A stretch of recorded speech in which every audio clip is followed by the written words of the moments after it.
welcome back to Fandom Academy Season 3, Episode 8. We have a very exciting episode in store for you today. I am your host, Layla, and I am joined as always by my co-hosts, CJ and Jaden. How are you guys doing on this fine Friday night? Thriving. I'm exhausted. It's been a long week, but I'm excited to talk about a lot of stuff we have to talk about today. Yeah, same. I actually just watched the live stream of the SAG Awards today, just to kind of get with it. I also finished Avatar: The Last Airbender, the live action on Netflix today. So this is all fresh in my mind, and I'm ready to go. Yeah, everything Jane just said we're going to be covering today, which is very exciting. But first, we have a very special guest today. Returning to Fandom Academy, we have Damon. Damon, how are you doing? Thank you for joining us. Oh, thanks for having me. I always love coming on to talk anything with you guys. I'm excited to talk about Avatar: The Last Airbender. I've been in my Avatar state for the past week, for the past 20 years. It's never really gone away. And talk other things other than that, because I've just been going on show after show after show talking about this show. But I'm very curious to hear Jaden's thoughts because he just finished it. So we'll have some good combos about that. Yeah, I'm excited for that segment. I'm so unaware of everything in the Avatar world, so you guys can educate me. But first, Damon, I realized that we never grilled you the first time you appeared on Fandom Academy. We had Millie on last week, and we did this to her. So, if you could please, Damon, I need your favorite movie, your favorite actor, and a hot take. It can be anything. Go.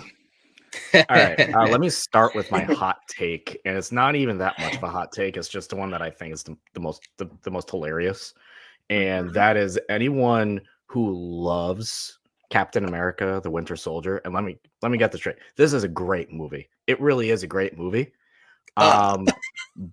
Anyone who simultaneously does not like Black Widow because of its final scene. Are out of their minds because it's the exact same ending. That's my hot take. That's valid. You had us in the first half. I was like, Yeah. this is about to be spicy. I know. That's not a good you did. I know. There's a lot of people though who are like, "Oh, that final fight in Black Widow is so ridiculous," and I'm like, "It's literally the same thing as Captain America, but higher." That's so real. It really is. Favorite movie: Princess Bride. I love The Princess Bride. Okay. It's just feel good. It's nostalgic. It's classic. It's all like just some of the most quotable movie quotes ever come from that movie, right? It's perfect. I don't really have a favorite actor. I'll be honest. I really don't. It just for shits and gigs, let's say it's Haley Steinfeld because she plays my favorite character. I knew it was right? coming. I was like, huh? The Haley erasure is crazy. Maybe we should have said, give me your favorite celebrity in the whole wide world, and then you would have said Haley straight away. Oh, then, yeah. Well, then we have a list. Then we have a very long list. Haley Williams, Haley Steinfeld. Exactly. Anyone named Haley? It's a weird recurring bit, isn't it? Yeah. I love your commitment to the bit. But yeah, I will always be number one Black Widow defender. We know this. So that was a good hot take. And yeah, so moving on. Jaden, I'm going to pass this to you. Let's talk about Avatar: The Last Airbender. Yeah, hold on. I'm actually just bringing up the cast list here because I want to make sure I get everybody's name right. Okay. Mm-hmm. Well, it's actually super interesting that I am talking about Avatar: Last Airbender with Damon on because I feel like we're going to be on total opposite ends of the spectrum here. I'll start by saying this. The animated show is one of the best animated shows I've seen in a very long time.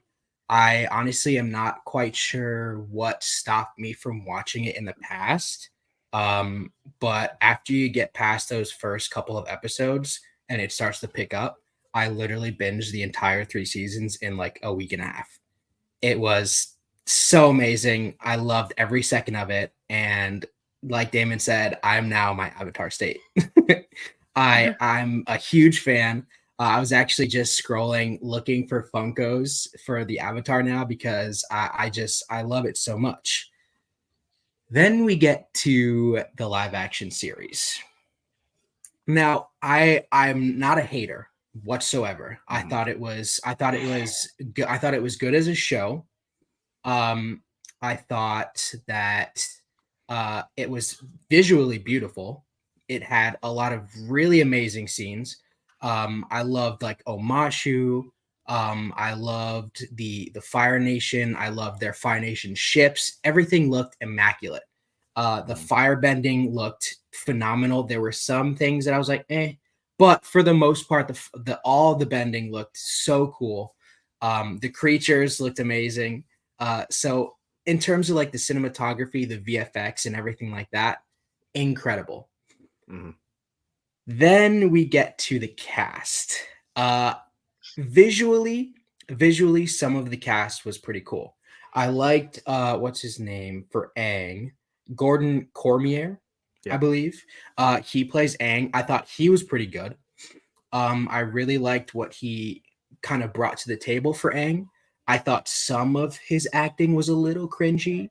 But then when you kind of look at Aang in the animated series, it's kind of the same thing. So that I was kind of able to just like, all right, whatever. He's just playing Aang. That's just his character. I definitely did not like Dallas Liu as Zuko. I had some pretty interesting issues with that, which we'll get into. I just want to kind of air it all out and then we can kind of get into it. I thought Ian Ousley. I thought he was an okay Sokka. There were some moments with him where I was like, but then there were other moments throughout the series where I was like, okay, that's Sokka for sure. That wit, that, sarcasm, his jokes, his need to be a warrior, that was all there. And I totally appreciated that. And then with Katara, who was Kyo and Tio. Again, more moments in the series where I was like, she's kind of bland. I feel like she could have done Katara a little more justice, just in terms of like, Katara, honestly, in the series, the animated series, was one of my highlights. I thought she was an amazing like leader figure in the group and a motherly figure as well. Obviously, this is only season 1, so she's kind of finding those bearings and becoming that figure that I've known and loved from the animated series. But I do think that some of her acting was a little bland. Some of her interactions with Aang and Sokka, they just didn't click for me. What's his name that played Uncle Iroh? He's in Star Wars. Lee. Yeah, loved him. He was a ton of fun. Yeah, I did. I know Uncle Iroh is one of my favorite characters in the animated series as well. But I just think that man just has my heart. I don't know if I'm biased because of that, but I just love seeing him as Uncle Iroh. I feel like the two kind of definitely had that kind of chemistry for sure. Then there was Azula, who I thought was okay. Obviously, she didn't get much to do, and she probably won't until seasons 2, 3. But I thought she was pretty cool. I don't really have any issues with that. And then I guess lastly was just like the overall story, the plot. There were some changes that I was totally okay with, that I thought made sense, that I thought made it unique, because obviously it's an adaptation. I feel like when it comes to things that are remade, especially in live action, some of those story elements just don't work. And so I was totally okay with that. But there were other situations, like, I'm just going to say this right out, the Sokka and Katara getting stuck in the spirit world. I thought that was stupid, only because the spirit world is such an important thing for Aang to kind of figure out on his own. And now he has to worry about Katara and Sokka being stuck there. So he's not really in this. He's not really getting the most out of the spirit world because he's so focused on saving his friends from the spirit world. And so having those moments like with Roku and with Kiyoshi, and I mean, obviously Canuck was a little later. It kind of took away from those moments for me. They were kind of rushed. He didn't really get much out of them. And so just with that, those things weren't necessarily hitting for me. But overall, the show was, pretty decent. But yeah, now that I've rambled, Damon, if you want to give your thoughts, go ahead. Okay. I am curious, before I go, which changes did you like? Yeah, so I'm trying to think. There was a couple of changes. I think I liked the what was it? Oh, there was no Bossing Say. Bossing Say is season 2. Is it? Yes. Oh. Yeah. Well, then never mind. Well, yeah, and then there was, what other changes were there? There was a because there's a lot of changes in this show. There's this a lot of changes. I can't even pinpoint all of them, but I'm sure you'll spark my memory. So if you start talking, I'll be like, right. Okay. Let's go. So I did the review for the Agents of Fandom website. I was very fortunate to be able to do that and push that through. My main thing with this is what I came up with, is this show is uniquely its own, yet is distinctly still Avatar. Yeah. And one thing when you were talking about when you're going from the animated show to this live action show, for someone like myself and a lot of people who grew up with this show particularly, you're skipping out on a big thing that we all like to consistently blank out of our minds, which is a 2010 live action movie, which is one of the worst pieces of crap you'll ever see in your life. It is one of the worst adaptations of anything. It is so bad to the point where I was almost encouraging people to watch it before the show comes out, because no matter how bad or mid this show could have been, it will never be that. Right. A lot of fans like myself were still traumatized, still full of PTSD from this movie, where it starts out with them calling the Ovatar, and Aang called himself Ung. It was a mess. The whole thing was a mess. Firebenders couldn't bend without literal fire around them. They couldn't just make it out of nothing. They made so many changes that it was a disaster. This show obviously takes a lot of liberties to making it its own. They mashed together 3 episodes into one consistently, and they had to, because the original series, each season is about 20 episodes. This is 8. The runtime, though, is actually longer in this live action show.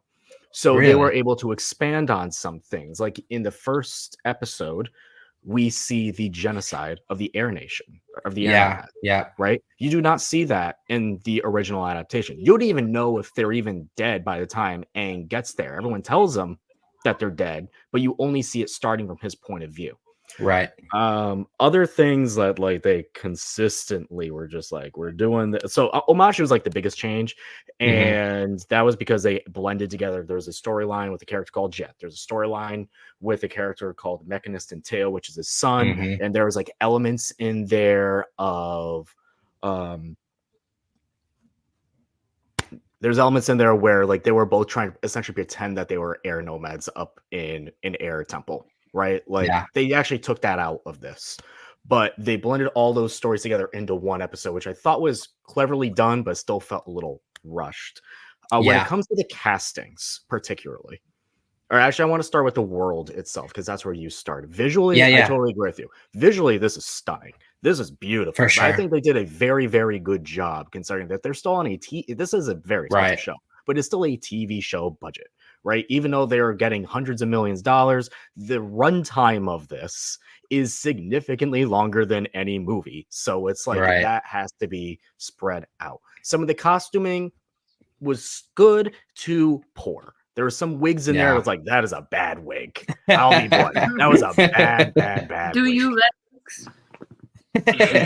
It was like, ugh, but you move past that. The bending in this, great, significantly better than that live action movie, which again we do not name. But there's a sequence in that movie when you have 5 guys do a big like dance type of thing, and then they go, huh! And you see, I'm not even kidding you, a rock the size of a football very slowly go across the screen. It's brutal. This feels dangerous. This feels I kind of want to fast. watch it. It's bad. I mean, you can just watch that clip. Honestly, you can find it on YouTube. But it's very, very, very poor. This was exciting. And the one casting, let me go through the castings now. Aang I thought was decent, but I always have to remember this. These are child actors. Yeah. This kid is literally 12 when he's doing this. And I think if we think about child actors from like way before times and then think about the child actors that we have now, there's such a drastic difference, and I want to know where the drop off came from. I think there's 2 things. One, our childhood memories remember things very, very, very differently. And 2, the writing needs to be written with a child in mind. No kid is out here saying big, crazy, well, I'm heartwarming and compassionate. No child is saying that, right? Like, you have to like kind of write to what a 12-year-old would say. Yeah. And that is an important thing here. I agree with you on Kiwantio as Katara. She did not have a lot to do this season. At all. She was sidelined significantly. A lot of her fire, a lot of her anger, a lot of just everything that went down between her and Sokka was taken out. And that's because Sokka's sexism from the very first few episodes of the season was also pretty much completely removed, at least verbally. Yeah. Now, that was a decision that they made, whether some people like it or some people don't. In the end, that sexism aspect of Sokka lasted 3 to 4 episodes, like in the original show. And then they move on from it. He meets Suki, she smacks him in the face, and then they move on. Like, we can all kind of like say, yeah, let's get rid of that. It doesn't like work in this sense. Dallas Liu, I thought, was actually a really, really, really good Zuko. He is definitely his own Zuko. He has a little bit more sass to him in this one. Yeah. And there's a few moments when I was watching the show and I'm constantly writing down notes, and he would yell whenever he got angry. That's when I was like, there it is. I'm hearing it now. I hear a little bit of Dante Bosco in there, because I looked up and I was like, yeah, there was some Dante in there. I like that. But he was also distinctly, to his own. He's a little bit more compassionate. He shows his emotions a little bit more. But yeah. That was also just like the angst of Zuko going forward. We also have to remember, when we're looking at these characters in terms of their arcs, we know how these characters end up. We know what season 2 and season 3 of the show do to these characters, and we constantly remember that. A lot of people do forget season 1 is the weakest season out of all of them. It is very Adventure of the Week. True. Yeah. It is extraordinarily world building, exposition heavy, right? So that's what this first season was for a lot of it. One of my favorite changes is, I'm a big nerd when it comes to this franchise. Like, I read all the novels, I read all the comics. And I said on Agents of Fandom during our primer, I was like, listen, if they take stuff from their novels that they didn't have access to, when they made the show in 2005, because these novels came out over the last few years, and now they're going backwards in these novels to kind of like write history a little differently, or just like add context to things. If they take some of those that they have now and they can apply it to this show, that would be amazing. And you see that in this show, where they bring up Kyoshi and a little bit of her upbringing. That's from her novels. Everything with Karuk, that was all from the novel. It's actually just a chapter. We only get a chapter on Karuk, but everything with him going around killing spirits, using weapons, that is from the novels. And I was like, now that you have access to that, it adds to the scene at the very end when they're trying to kill the moon spirit, right? Yeah. And I was like, that is a really cool change. Another fan favorite change is they made Zuko's battalion and added his like context to that, making that the 41st. The 41st battalion. Yeah. Where he's, I like that. 41st division, like he stood up towards his father before the Agni Kai and was like, you're going to send these guys to their death. Like, you can't Yeah. do that. That's where the Akikai comes from. And when he gets banished, that same division goes along with him now. And then Right. they gain respect for him after that. That was not in the show either. And that was a beautiful little addition. I And then agree. we got a little bit of teases. So Paul Sung-hyun Lee, I was really looking forward to as Iroh. Iroh is one of my favorite characters. He's extraordinary, complex. Yeah. And I think they explored that very, very well. My only problem was, and this really has nothing to do with him, is just there's a voice for Iroh. He has a Yeah, very that's valid. distinct voice, right? And it's from a late actor named Mako, and the guy who came in for him, Greg Baldwin, mimicked Mako's voice. Yeah. Paul puts his own take on that voice. Sounds more war general, sounds more royal to it instead Yeah, of like I agree.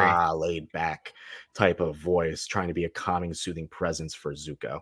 That was something I still have to adjust to. I'm like on my third or fourth watch of the show because I kind of just have it on in the background constantly. And I do like it more each time to kind of wrap up all this. I do like it more each time because I'm not sitting back comparing it anymore. Right. I'm watching it for what it is. You can't go into any show that's anything and just sit back and nitpick it. You can't do it with Marvel movies. You can't do it with anything, right? Like, they are their own thing.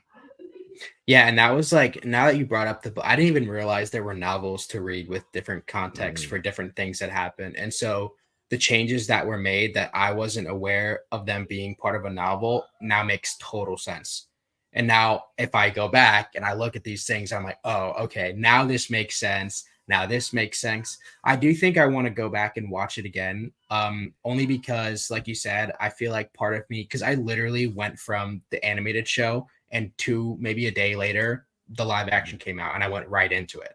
And so I don't know if it was like Avatar fatigue at that point where I like should have taken a break and then gotten into it. But it was, for me, it was a tough watch the first time around, mostly because I was nitpicking some things and potentially because, like I said, that fatigue. But overall, like, had I watched it as just like its own thing, like you said, I probably would have enjoyed it a little bit more.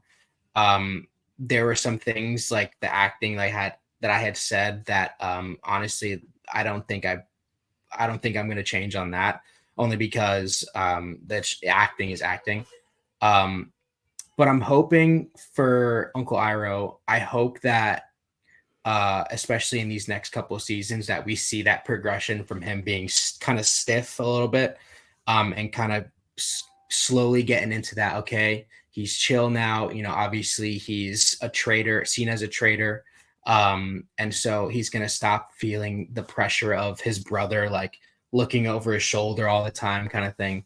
And, you know, being in the presence of other Fire Nation generals and, you know, higher ups. Hopefully that kind of mellows him out a little bit.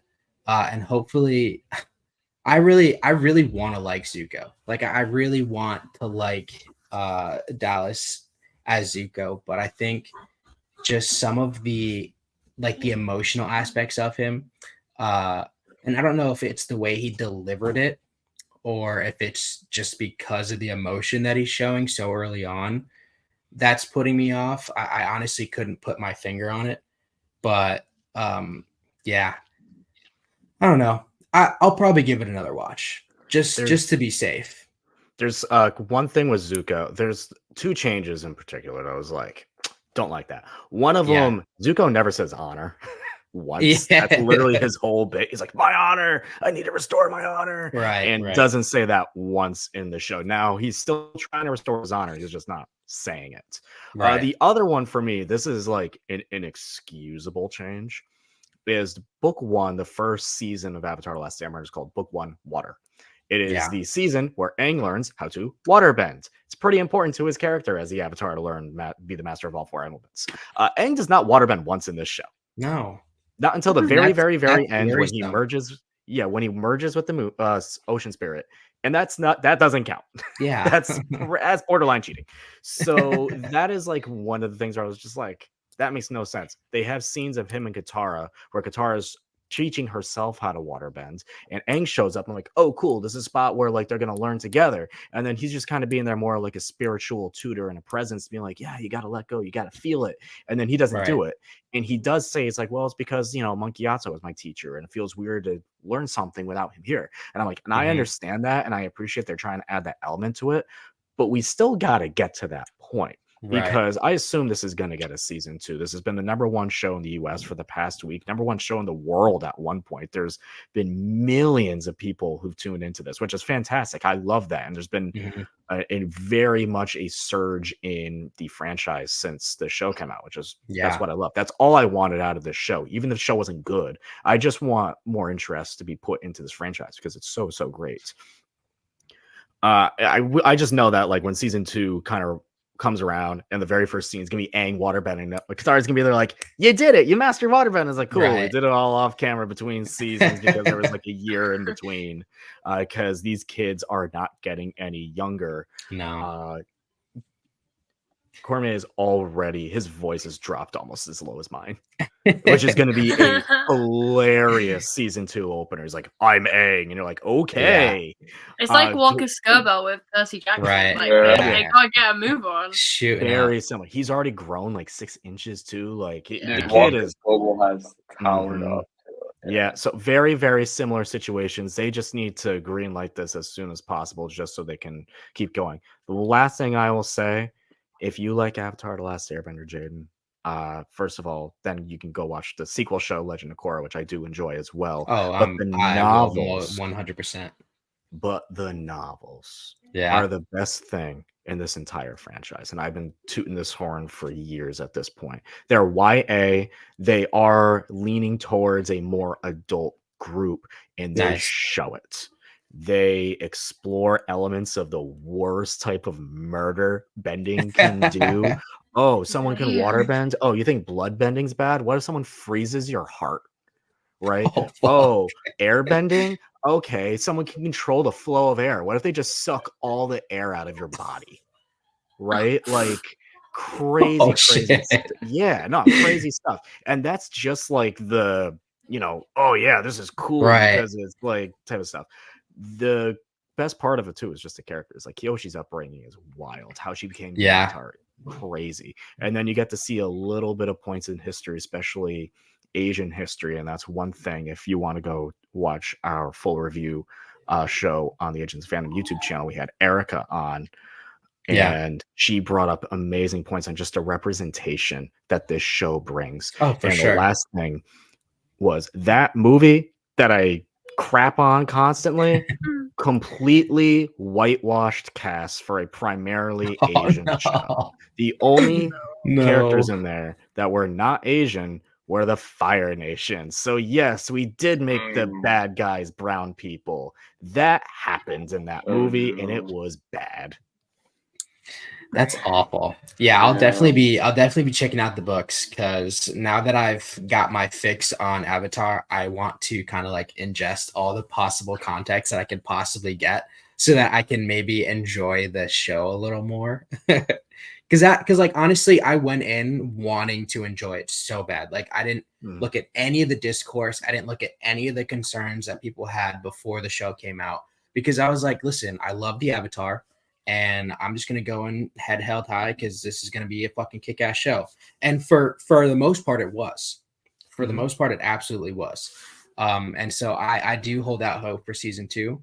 I do hope that, with Aang and everything, he was probably like, there was one thing in the animated show with Aang that kind of was like, all right, dude, come on. Like you can't sit here and sulk for 3 episodes in a row. Like you got to kind of figure it out. I know you're a kid. I know you're emotional, but like, let's get things going. I think that's why, with this, it's season 1 of the live action show, him kind of holding back, and he was just unsure the entire season. You know what I'm saying? And it, like you said, he didn't even touch waterbending. And I know the reason behind it, but at some point you got to be like, all right, I got to do it. I got to start somewhere. You know what I mean? And so that's another thing that kind of put me off a little bit. But overall, like I'm gonna watch it again. I'm gonna see the season 2 if it comes out. I'm gonna see season 3 if it comes out. Like I'm gonna be seated regardless. So very exciting stuff. It's good enough. I gave it a 7 out of 10. You know, it's not without its qualms. It could have been better. Yeah. You know, it could have been a lot worse. I think a lot Right. of people, my last comments on this, I think a lot of people like to judge things in absolutes. It's either the greatest masterpiece they've ever seen, or it's the biggest pile of like flaming garbage they've ever witnessed in their lives. You know, some things can just be okay. Right. That's true. Yeah. That is entirely true. But yeah, if we have nothing else to say about Avatar other than I have see one the question. show. How was Amber Midthunder? I know she was in it. She is in it. She has the Yeah. worst wig in the entire show. I'm so sorry. Her character is Yue. I really like Yue. They did a Yeah. little bit of a change to Yue.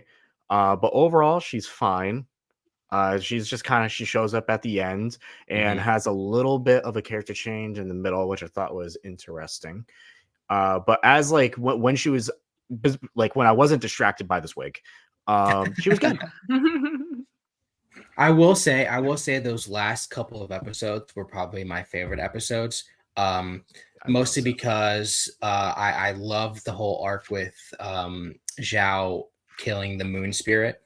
I thought the color grading in that was beautiful. I thought that the action in that kind of sequence and the fight between the waterbenders and the firebenders and them kind of invading the north was really cool.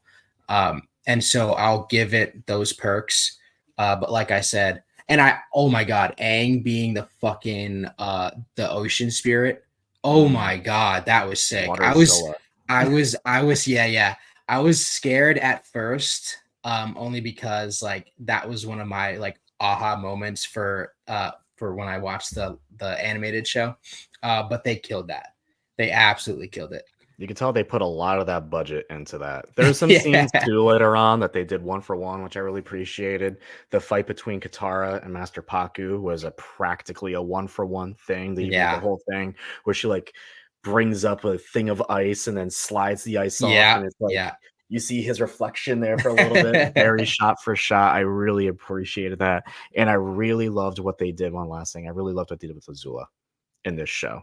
You do not see Azula in season 1 at all until the last 3 seconds, which tees up season 2. This adds onto her character. You can see how this character is built the way she is, where she has to be a perfectionist. Her father, Fire Lord Arzai, who's played by Daniel Day Kim, who was phenomenal in this show. Yeah, he was so good in this. He did kill it. He was great.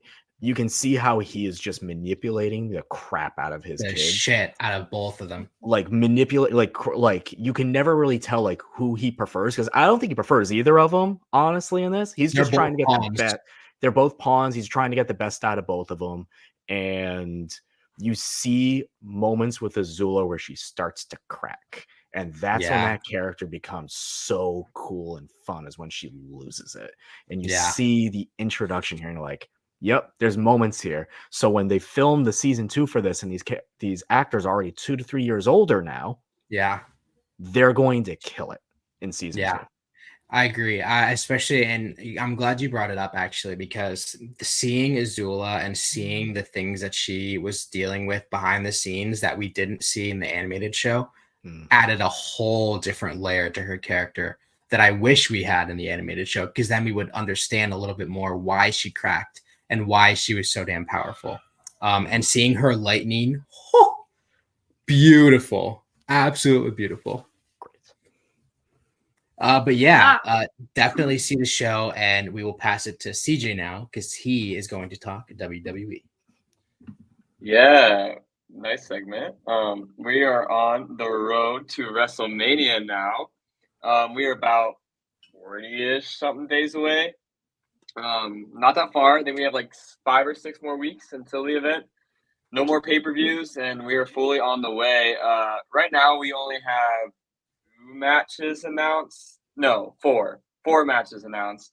We have Bayley versus Io Sky for the WWE Women's Championship. Becky Lynch versus Rhea Ripley for the Women's World Championship. We have Seth Rollins versus Drew McIntyre for the World Heavyweight Championship. and we have Cody Rhodes versus Roman Reigns for the WWE Universal Championship. With a whole bunch of other feuds being teased, we don't know what Gunther's up to yet. We have an idea of what Logan Paul's up to. Damon, what story are you most invested in 40 days away?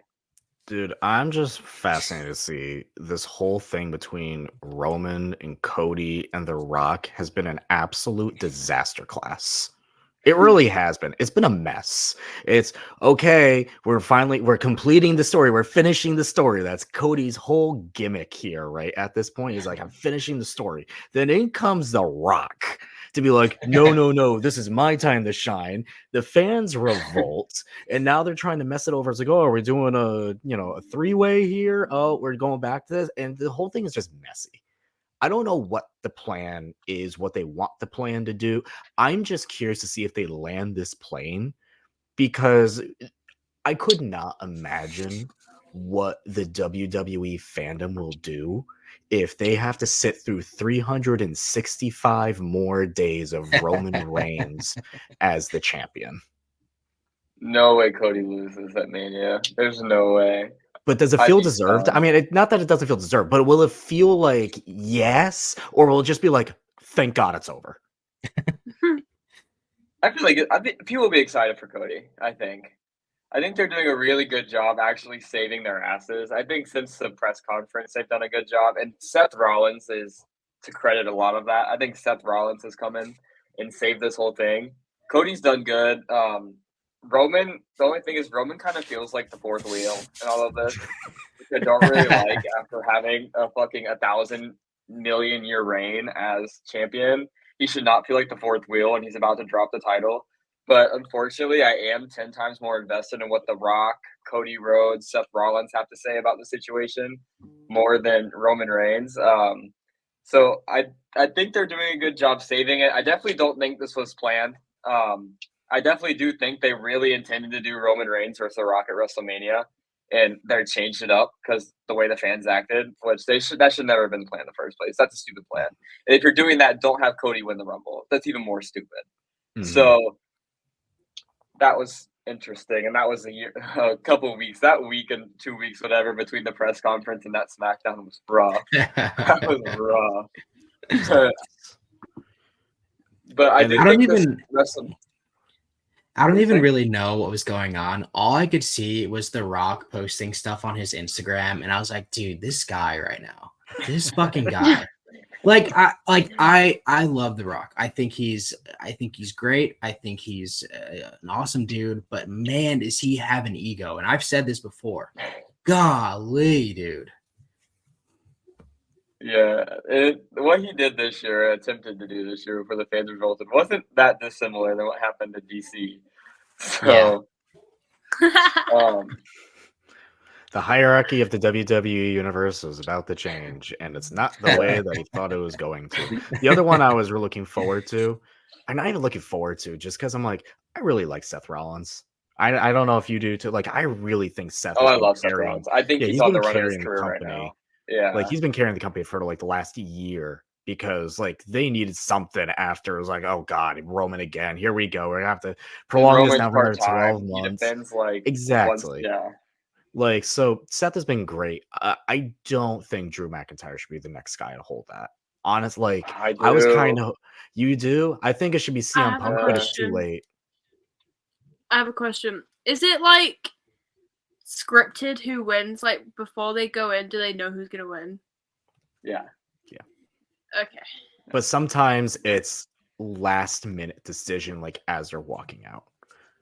Yeah, it's all like think of it like a TV show, but like they punch each other and they do cool. Think about this as it's a live action, like an action TV show. But it's live, and they do it all live. So like all the stunts you'd see in like a movie. So it's a play. It's a play. It's a very, very, very fun play. Yeah. And there's a lot of lore. The lore runs deep. But I think with the Cody story, and I don't necessarily love this, but I think it's the right decision from where we are. I think it's going to be night one of WrestleMania. I think it's going to be Seth and Cody versus Rock and Roman. And then night two, it'll be Cody versus Roman. I think those are 2 main events, which I don't necessarily love because I think Becky and Rhea should get the main event night one because that's a big ass match. Rhea's deserved it. She's been so good over the last 12 months.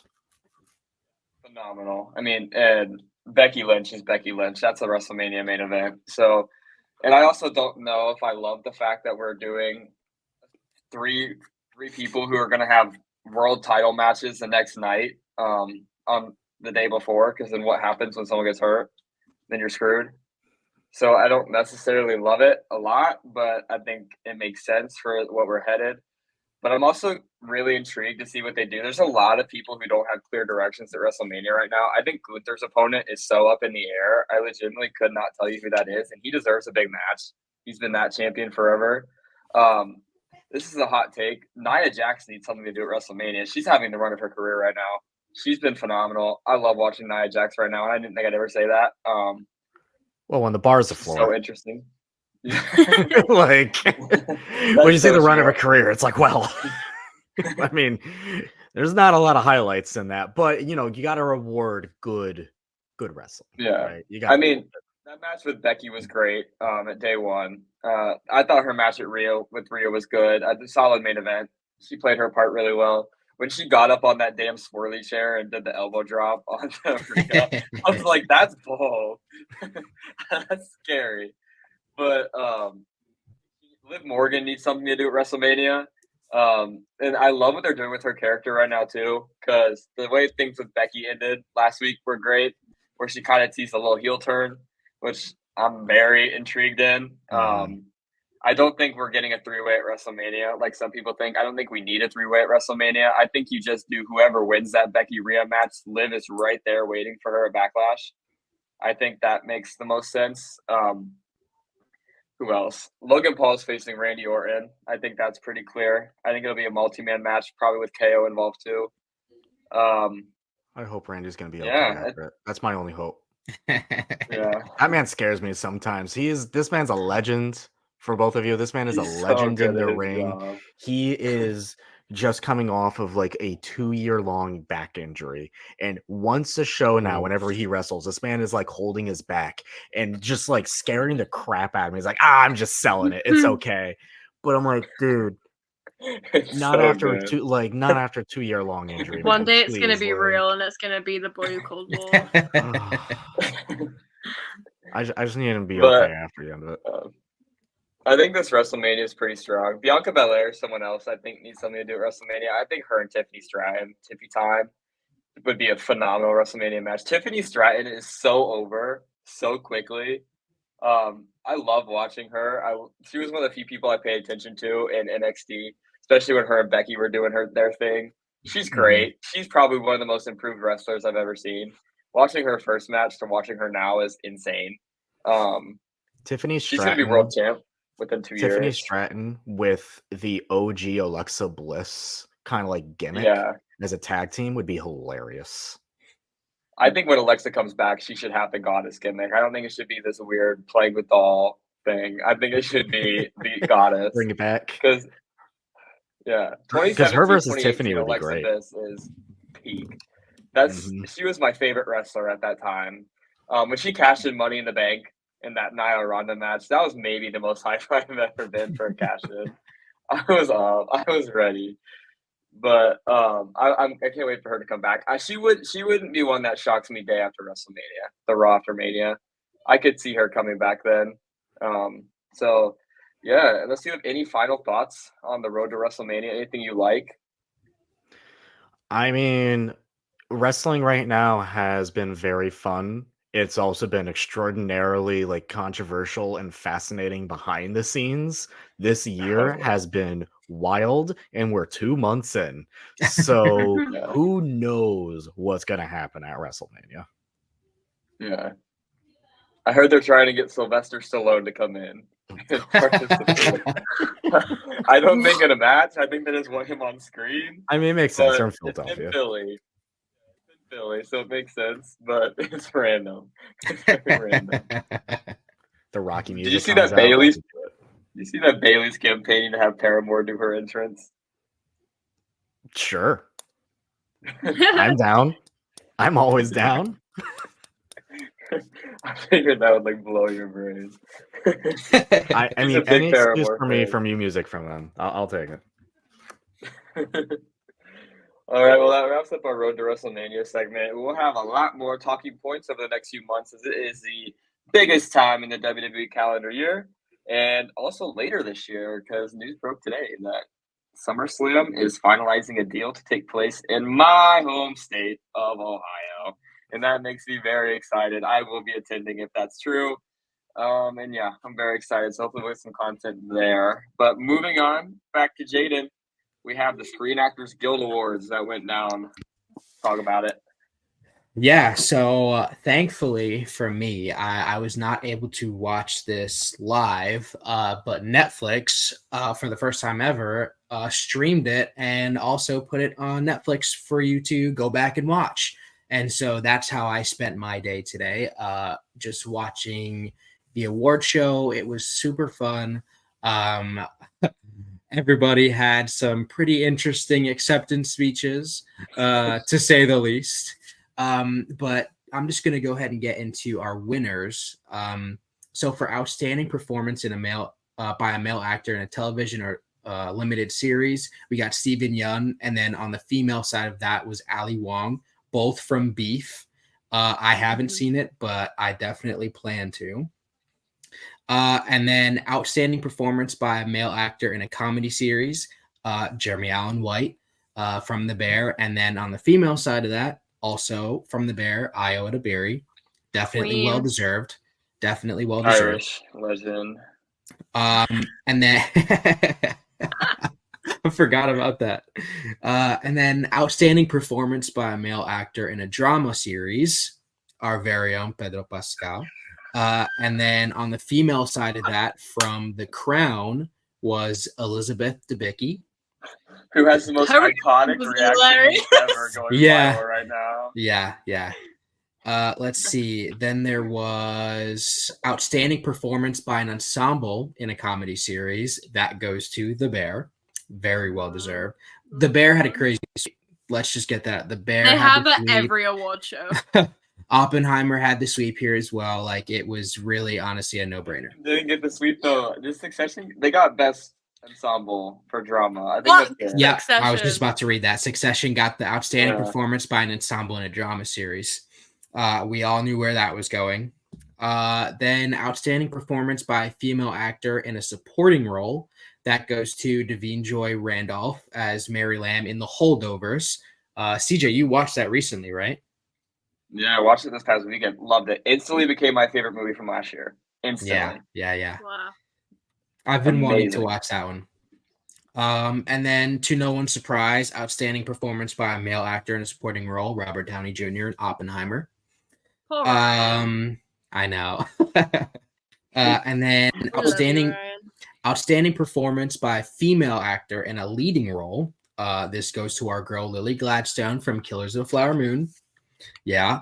And then on the male side of that, we got Cillian Murphy as J. Robert Oppenheimer in Oppenheimer. Oh my God, big shock. And then outstanding performance. I think this was a new category that they just did. This was the last award that was given out at the show. It was outstanding performance by a cast in a motion picture. And this obviously went to Oppenheimer. Is that a new award? I believe it was, yeah. I mean, I don't know if it was a new one or if I've it never was. The SAG Awards. To be honest. I feel until not now. Every Rebel once won that last year for some reason. Yeah, no, I don't, because like usually they do like the last 30 years of winners, and they go through. I think this was actually the first time that they'd done the cast. Mhm. Very interesting. Research. Yeah, definitely fact check me on that because I don't want to be wrong. But yeah, we have some. It's not. At least it's not new this year because everyone once did win it last year. Okay. But yeah, super exciting. The SAG Awards is usually a pretty good indicator of how the Oscars are gonna go. But Layla, I'll pass it to you because you want to talk about Pedro and his win.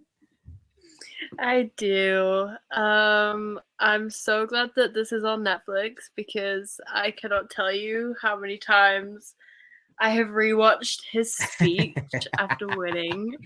He is just, I honestly, that moment, I have been like recording the screen for every award that he has been nominated for at every award show, and every time it says Kieran Culkin, I just like, you can hear me sigh in the video and then stop the recording. This time, I cannot even describe to you like the emotions I felt in that moment where he won. Like, he won the People's Choice Award, fine, like we voted for that, the people love him. But the SAG Right. Awards, him winning that was just so, and for Joel fucking Miller as well, Destined. It was is just just the destined. most like, I think that was why I was so emotional about it, because obviously I love Pedro so much, but The Last of Us means so much to me, and Joel Miller is one of my favorite fictional characters of all time. So Pedro getting recognized for his work as Joel and for anything just killed me off. I don't think I've cried like consecutively more than I did on that day. And, like, I'm literally like about to cry right now thinking about it. I fucking love him. Suck my dick, Kieran Culkin. Like, I was just so happy in that moment, and I was so emotional, and I love him. And his speech was hilarious. So He was iconic. fucking wasted. If you have not seen his speech, please go and find it on YouTube or on Netflix. It is hilarious. Oh, I can't, because if I talk about it anymore, I will start crying. Pedro, You guys know I that love one you. Ted Lasso moment where Keely's watching Roy's retirement speech and what she's doing in that moment? Me. That's Yeah. exactly what Layla does.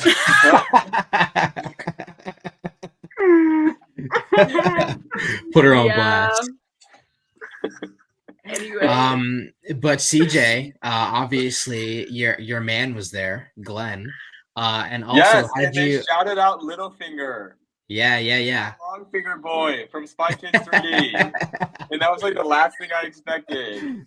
I thought I was the only person who knew that role existed, because it's my favorite thing. Is when people don't know, I get to tell them, and they're like, "Oh my god, I love that movie! I had no idea he was in it." Well, now Had the no whole idea. world knows. Had no idea. Gatekeeping over. Right. No, now I can't be fun and cool. My life is ruined. And CJ, how'd you feel about Lily taking home the SAG award there? Dude, that made me so happy. Now I was so nervous. I was so Yeah, nervous when that category yeah. came up, because I was like, "Now listen, I love Emma Stone with my whole heart, but Emma Stone has already been here and done that. Lily Gladstone is not only good for Lily, it's good for the culture. It's good for, number one, having a person of a minority win these awards is always something good, because it's something that a lot of times in Hollywood does not happen. Yeah. I mean, there's still so many issues with diversity in Hollywood. So seeing her win this award made me so happy. It's such great representation for so many people, and I think she deserves it. I will keep preaching it till the day I die. Lily Gladstone had the best performance, male or female, at all in 2023. Her performance simply just blew me away and ended me. I love her so much, and it made me so happy. One more to go. One more. I One more think to she's go. got it in the bag. No, for sure. As much as, and even with that, like, obviously the representation in that is so important. But then we kind of look over at Barbie, who was completely fucking like forgotten. And I mean, obviously forgotten, but you know, it's not looking good, especially moving into Oscars. It's not looking good for Barbie. And that's incredibly unfortunate. This is probably like one of the hardest years for movies at award shows ever, because last year was so stacked. There were so many amazing performances, and Oppenheimer just like kicked everyone out of anything. So I am sad for Barbie, but I kind of understand, but I also don't understand, because I loved it so much and I'm very biased. But it is sad to see the Barbie erasure after how hard everyone worked on it and how much it means to the world. It'll get an Oscar. Billy at least will bring that movie an Oscar. I'm really hoping so. I'm really hoping so. There's no way Billy loses. If Billy loses, I'll be furious. She deserves Yeah. that shit. Do they still do that award at the Oscars where it was like fan voted? And like, remember Zack Snyder's Justice League won an Oscar that one year because of it? Do they still do that? Because I don't know. I hope it's gone. I don't know. If not, Five Nights at Freddy's might be winning an Oscar. So Please. Honestly, please. They should keep it just for shits and gigs. No, it would literally be like Cocaine Bear or some shit because we're too unserious as a society. And then Madam to Web be takes it fair, next I year. would love it. Oh my god. So crazy. I don't even understand. crazy. I love Morbius. I'll defend Morbius till the day I die. I cannot justify defending Madam Web. I can't do it. Listen. No, I'm not getting into that. Move on. Well, actually, Layla, you can get into this. Now that we talked about Pedro and his SAG award for Joel Miller, we got some new castings for The Last of Us. So take it away. The Salt Lake crew is complete. So we got Caitlin Dever cast as Abby like a couple months ago. It wasn't even that long ago. It feels like forever ago. But today, day of recording, we got the news of Manny, Nora, Mel, and Owen being cast in The Last of Us Season 2. These 4 characters are so vital to the story of The Last of Us Part 2. Owen especially, he's such a complex character. You Owen's either love him or you hate him. Yeah. What did you say? Owen's iconic. No. Okay. I'm gonna have to disagree with that. Owen is such an I really don't know where I stand on Owen, to be honest. Sometimes I'm like cool, other times I'm just like get fucked. Anyways, Spencer Lord has been cast as Owen.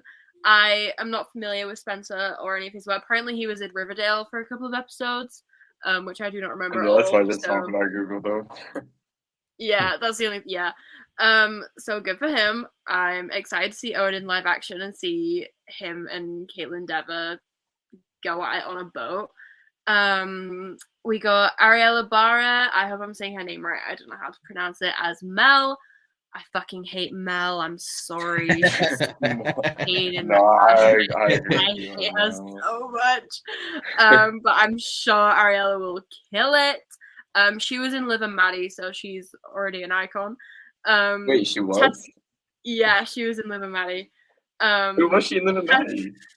I cannot remember the name. I'll have to Google it and show you. We got Tati Gabrielle as Nora. She is a fucking icon. You will know her from Chilling Adventures of Sabrina, Uncharted. She was in You recently. She's phenomenal the best actress. part of Uncharted. Yeah, she carried that movie. She is going to be incredible as Nora. Nora has some pretty gnarly moments in The Last of Us Part 2. So I'm excited to see her and Bella Ramsey interact, which will be a very, very fun moment. But yeah, Nora is a very cool character. I love Nora. And finally, we got Danny fucking Ramirez as Manny. I will defend Manny until the day I die. There are Manny haters out there because of the incident, the golfing incident. But like, I love Manny so much. He has such an incredible story. His friendship with Abby is one of my favorite parts of The Last of Us Part 2. And Danny is gonna fucking kill it. He is such a great actor. You'll know him from The Falcon and the Winter Soldier. Amazing. Top Gun Maverick. I'm obsessed with these castings. Top Gun Maverick too, yeah. He is amazing. When I saw that he was cast, I was like, he has to be playing like a younger version of fucking Gabriel Luna's character, because fucking hell, they look so much alike. Yeah. Obviously he's not, but I was like, damn, seeing those two together is gonna be like, wait a minute. Yeah. That's Glenn best friend right there. Yeah. They were at the Super Bowl together not that long ago with Tobey Maguire. It was Glenn Powell, Danny Ramirez, and Tobey Maguire. What the hell? And John Robinson from the Atlanta Falcons. That was the dream.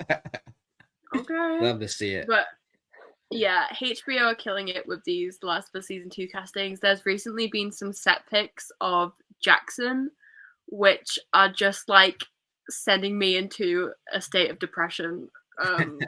I really don't want to see part 2 in live action, but I also don't want anything more. It's going to be something that just kills me off and also just completes my life, so I need it now. But yeah, great castings, something really to look forward to. It's going to be great. Filming is in full swing. Everyone is on location. It's going to be great. I'm so ready for more Pixel Pascal pictures. Give them to me immediately. But yeah, that will wrap up the Last of Us casting segment. CJ, you're going to host this fun little segment we have to wrap up the show. We're going to be doing a What We've Been Watching. We've done this a few times already. CJ, kick it off. Yeah, so we're doing what you've been watching today, but we're upping the ante because we're also going to be talking about what we've been listening to. So when you say what you've been watching, tell us what you've also been listening to. I'll start things off today. As we already mentioned, I watched The Holdovers last weekend, and I immediately, in the next week, have bought it on DVD. It became my favorite movie of last year. I thought about it for like 10 minutes. I was like, yep, that's my favorite.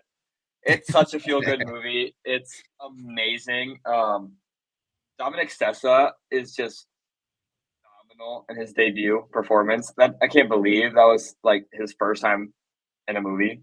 Crazy. Devine Joy Randolph steals your heart and does not let it go. Like has a grip on it. Like insane. And Paul Giamatti is just hilarious. He's so funny.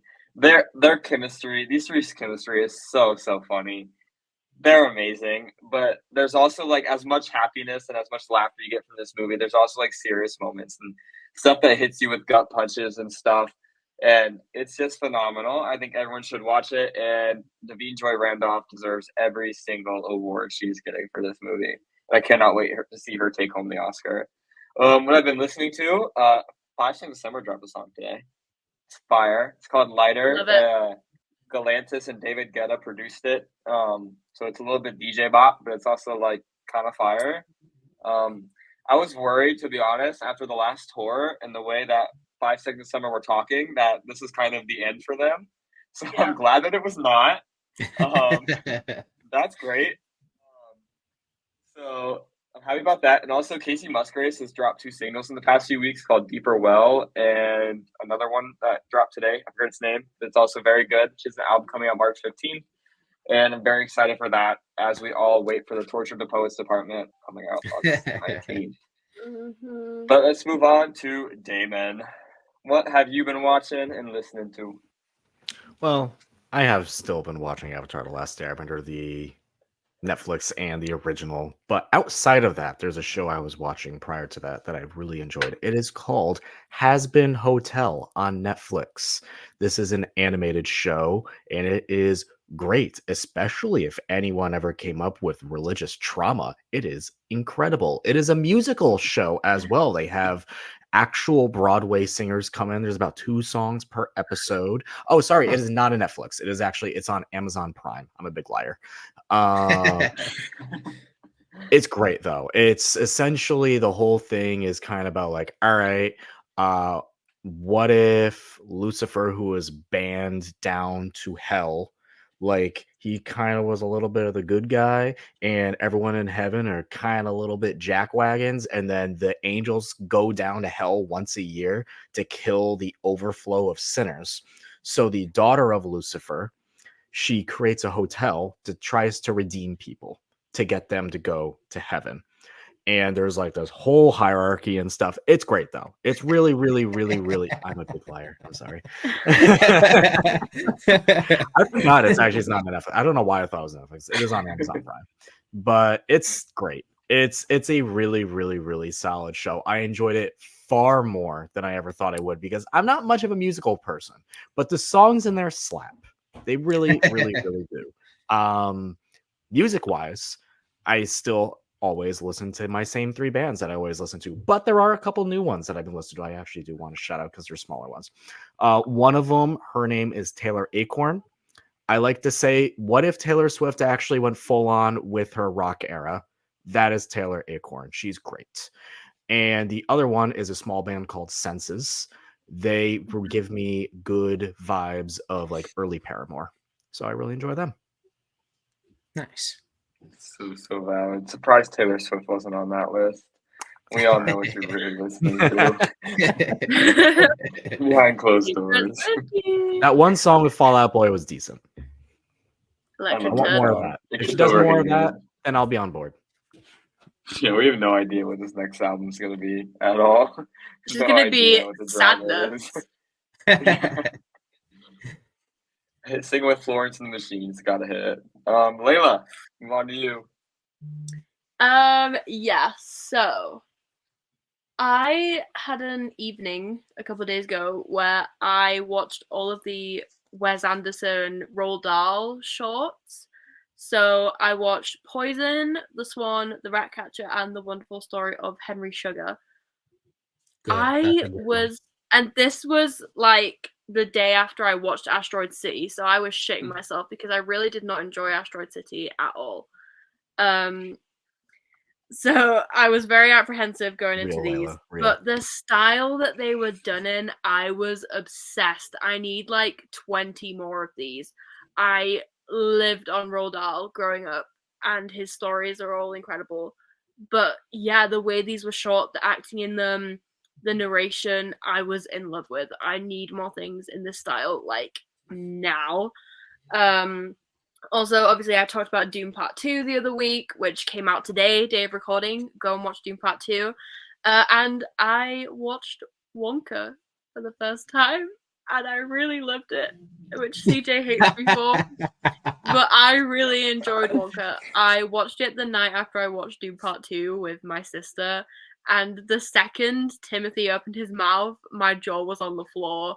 I got the ick so many times. And I hate it, but I fucking love it. Like, I cannot get over it at all. Also, I hate that man.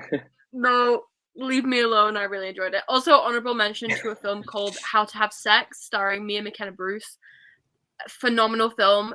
It's starting like a campaign to be shown in schools. It's about like a group of girls that go on like a girls' holiday when they're like 17, 18. It's like a thing here. I don't know if it's like an American thing too, but everyone goes to Ibiza for like a party holiday. It's kind of about that and like consent, and it's such an important film, and you should definitely watch it if you haven't already. What I've been listening to, if I was to show you my Spotify on repeat playlist right now, it would literally all be the La La Land soundtrack. That's so real. Like, I watched La La Land for the first time. Honestly, right now, it's Start a Fire. It's fine. It's good. I'm with you on that. It's so good. It's a good so song. Good. Yeah. Mine usually goes between Another Day of Sun and Someone in the Crowd. Those are my two faves. Yeah, those are like my new hype songs. I'm obsessed. And it's literally my entire on repeat playlist. I can't stop. I'll also just throw on like the epilogue or like me and Sebastian. Oh yeah, theme. no, literally all of it, including the score, is on there because I just listened to the whole album. It's amazing. And then it's obviously amazing. Taylor Swift every day, all day, every day. That's it. Jaden, what about you? What have you been up to? Yeah, so I've been watching the weekly releases of Abbott Elementary. Very good show. It's a ton of fun.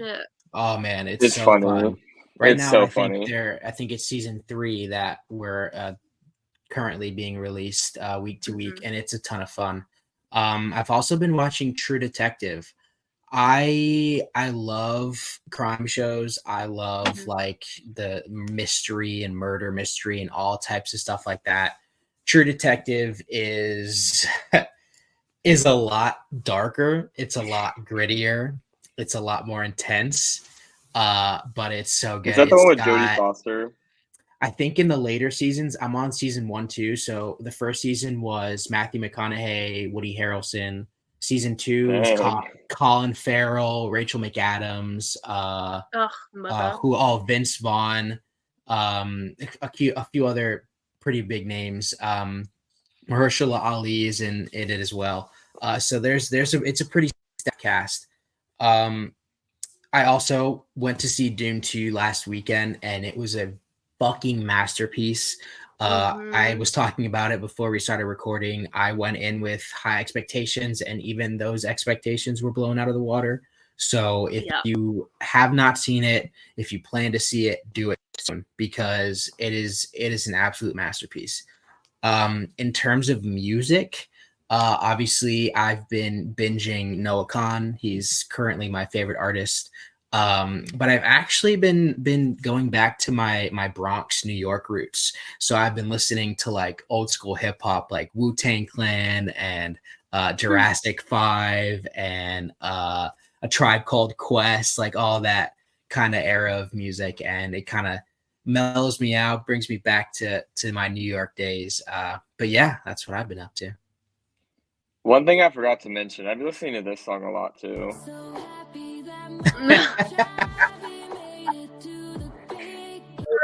I was waiting for the one time. I knew you were going to at some point. Okay, well, perfect note to get the fuck out of here. This will wrap up our episode. Thank you so much for listening. Make sure you're following Fandom Academy on all of our socials and Agents of Fandom, and hit our notification bell so you don't miss any new episodes. You can find all of the shows on the Agents of Fandom network, including Agents of Fandom, Listen 3000, Comic Corner, The Critics, and us, Fandom Academy. And yeah, thank you so much for listening. CJ, where can the people find you? You can find me anywhere at CJDar_. Make sure you like this video so we can get more featured in the algorithm. That's super important. I have an article that should be coming out any minute now. I know I said that last week, but I mean it this week again. So not up to me, but it should be coming soon. So make sure you check that out. And yeah. Jaden? Something that makes you happy. Yeah, you guys can find me pretty much on all socials, Jaden.cmduran. I am actually able to officially let everybody know that I am now a fully represented actor. I will be I'm currently taking classes. I'm getting all my marketing material together. So who knows? You might see me in an Old Spice commercial or on a TV series or even maybe a feature film. Who knows? We got a lot of opportunities. I thought you were about to say an Ice Spice video. I would eat that up. I would never live that down. But yeah, so I would love that. I would eat that shit up too. Shit. But yeah, so super exciting. There's a lot of opportunities coming out into the Midwest. So hopefully I land something. If not, we keep pushing. But yeah, you can also find my bartending videos at Duran.drinks. I'm pushing the Jaden Duran Oscar 2025 train right now. David, where can the people find you? Well, first of all, Jaden, congratulations. That's awesome. Thank you. Happy for you and best of luck. You can find me on Twitter at DamonTweet. You can find me on Threads at Damon.Graham because Threads won't let me change my Instagram name. You can find me on TikTok at Damon Talks Comics. And if you sense a theme, then you get the theme. You can find me on those representative apps. You can find me also on the YouTube channel here, Agents of Fandom, on our Comic Corner show where me and AF talk comics every other week. We also interview comic people. It is a lot of fun. Even if you're not into comics, we even have our comic book reading club where we have others who have been on the show, Brandon and Emma. We have on to read comics together that are good for people who've never read before. Very good introduction reading to characters. Our next one's coming out very, very soon. It is Nightwing Leaping into the Light, the first volume of Nightwing. CJ, I believe you have it. I don't know if you've read it yet, but you have it. And that's the one we're doing, which I'm very excited to talk to them about.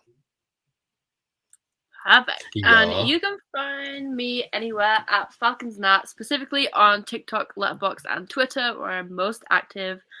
And yeah, thank you very much for listening. We will see you next week. Goodbye. Peace.